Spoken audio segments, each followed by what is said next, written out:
Hi guys, my name is April Rose M. Gomez, an EB Economics student in Bukidnon State University. Chapter 1 Introduction. When we say history of economic thought, it deals with different thinkers and theories in the subject that became political economy and later economics, from the ancient world to the present day. Also, it encompasses many different schools of economic thought. This subject or course deals with the origin and development of economic ideas in their relation to each other. It is considered as an historical account of economic doctrines. The most important knowledge that should be imparted to the mind of the student is that the history of economic thought deals with the development of economic ideas. It enables us to know the economic thinker responsible for the formulation of a certain economic principle and concept. The importance of learning history of economic thought is that for me as a student of Bachelor of Arts in Economics, it's helped me realize that economics is way more different from economists. And lastly, this subject or course provide a broad basis of comparison of different economic ideas. Also, as a student, it enables me to have a well-balanced and reasonable judgment on what is economic. Chapter 2 Ancient Economic Thought. The Hebrew belongs to the ancient civilization of the world way back 2500 BC. The economic philosophy of the Hebrews was simple. The whole economic life of the Hebrews was very simple.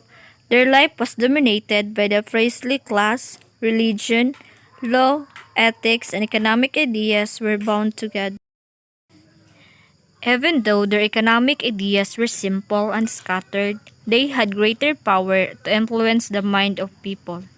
Plato was the first of a long line of reformers, and his student Aristotle was the first analytical economist. Plato was the first of a long line of reformers, and his student Aristotle was the first analytical economist.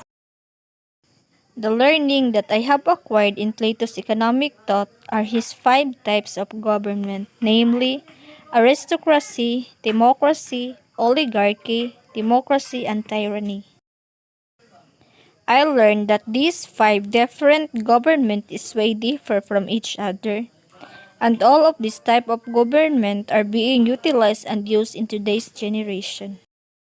Chapter 3 Aristotelian Economics. I have learned that the concept in studying political economy began with Aristotle because he saw that economics was embedded in politics.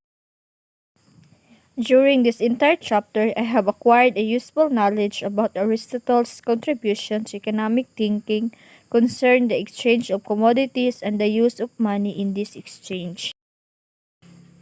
According to Aristotle, a household relies on exchange to supply property necessary to the household so that the citizen can develop humanity. I learned from Aristotle that police exists for the sake of the good life.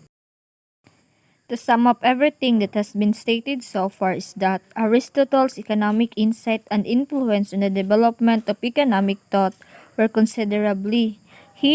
Did make some error and failed to appreciate that the market and the money-making activities provide a mechanism. Aristotle is one of the great thinkers in the history of economic thought. Chapter 4 Medieval Economic Thought. I learned that in the 11th century, more stable conditions began to prevail in Western Europe. I learned that the mercantilist theory of foreign trade is known as the balance of trade theory. The mercantilists insisted that the value of export should always be greater than import. Export more, import less, and collect the balance in the form of gold and silver. In conclusion, mercantilism laid the foundation for today's nationalism and protectionism. Nations felt that they lost power as a result of globalism and the interdependence of free trade. Chapter 5 Classical Economics. I learned that the classical framework developed by Adam Smith was being enhanced, refined, and improved by the thousands of scholars for over 150 years. Classical economic principles were also adapted to macroeconomic phenomena and provide a guide for macroeconomics policy until the beginning of the Great Depression in 1929. I have learned that the classical economics have three key assumptions, which is the flexible price, Say's law, and lastly, saving investment equality.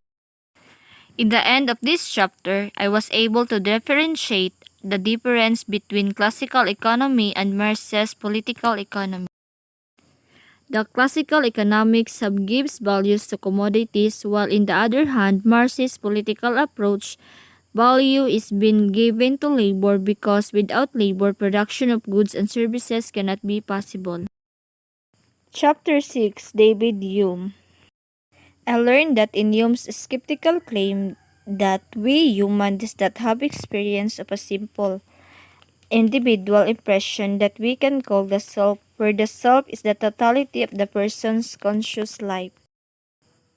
I also learned that the market mechanism is basically an analysis of price formation and resource allocation. Also, when we say short-time price, it is the market price, while on the other hand, when we say high price, it is more on resources. In the end of this lesson, I was able to know the definition of a used value and exchange value. When we say used value, it is the special thing having social or ethical value. While exchange value simply implies that price is exchange value as expressed in the market, I am 100% that all my learning from this chapter is very much important and useful in studying further economic course. Chapter 7, David Ricardo. I have learned that the law of rent is being formulated by Ricardo around 1809. It was considered as the first clear exposition of the source and magnitude of land, rent, and it is the most important and firmly established principle of economics. I have learned that Thomas Robert Malthus was the first economist to propose a systematic theory of population. I also learned that there is no way food supply can keep up with the population growth. Chapter 8, Neoclassical Economics. Neoclassical economics is a theory or a philosophy, a school of economics which believes that the customer is ultimately the driver of the market force. I have learned that this theory contributes on how the perception of the usefulness of product influences supply and demand. It is one of the economic approach that relates supply and demand to individuals' nationality. Also, neoclassical economics increased the use of mathematical equation from its predecessor, classical economics. I have learned that neoclassical economics dominates microeconomics and together with Keynesian economics forms that neoclassical synthesis which dominates mainstream economic today.